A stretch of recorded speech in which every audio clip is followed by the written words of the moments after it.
So today it's not really a how-to, but we're gonna change the starter on a 2008 Infiniti G35. Don't worry about the pit. What we're gonna do first is take off the driver's side tire, and then we're gonna take off the splash guards, most likely both of them, because what we need is behind this. So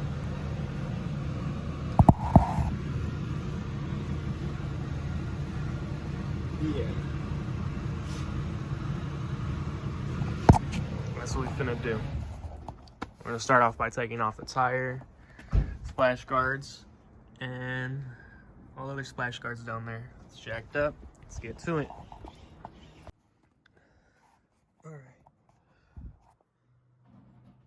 So your car should have them all. Mine's doesn't because it's janky.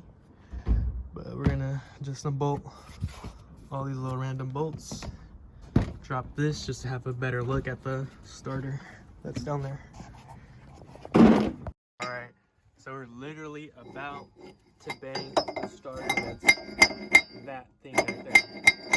That's how this goes. That's how you can determine if it is a starter. Low key, fingers crossed. All right.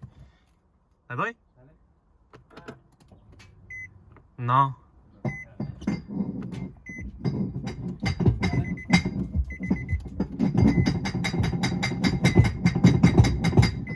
No.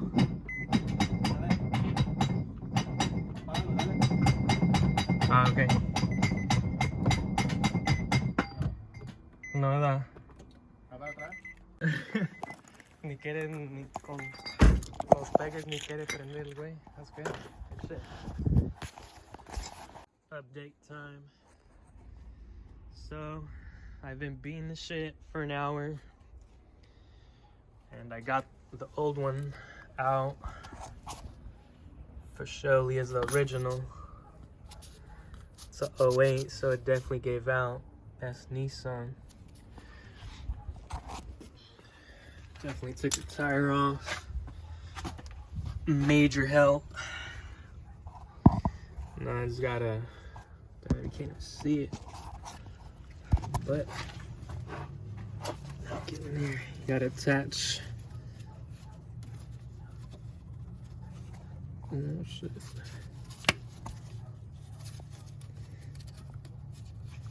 Damn it. Gotta attach this to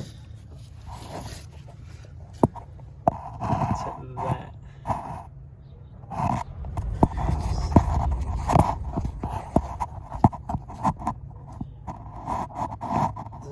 Can't get it, but you got gears back there and it goes in there.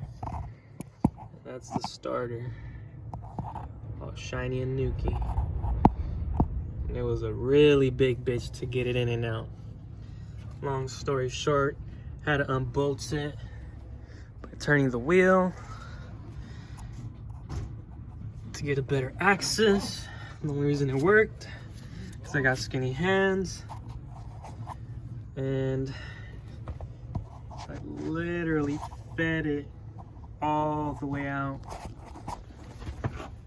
through the front without having to drop anything other than just taking off the tire and probably the splash guards.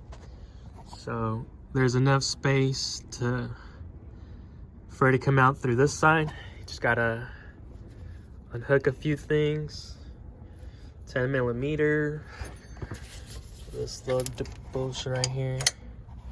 And that little 10 millimeter. No, actually this one just came off low key. Actually, here's a little 10 millimeter piece. So yeah, and that just gave me access to being able to move these that are hella stiff as fuck, by the way. So when you pull the starter out, you're gonna have to push these and pull it out at the same time. Probably fuck with this hose right here and probably maneuver it around like this. Ain't that major? Yeah, say it helps if you got skinny hands. I think I seen it take people like 3 hours or so. Shit wasn't it. Once you take it out, put it in back the same way. Cake. I'll catch you guys later.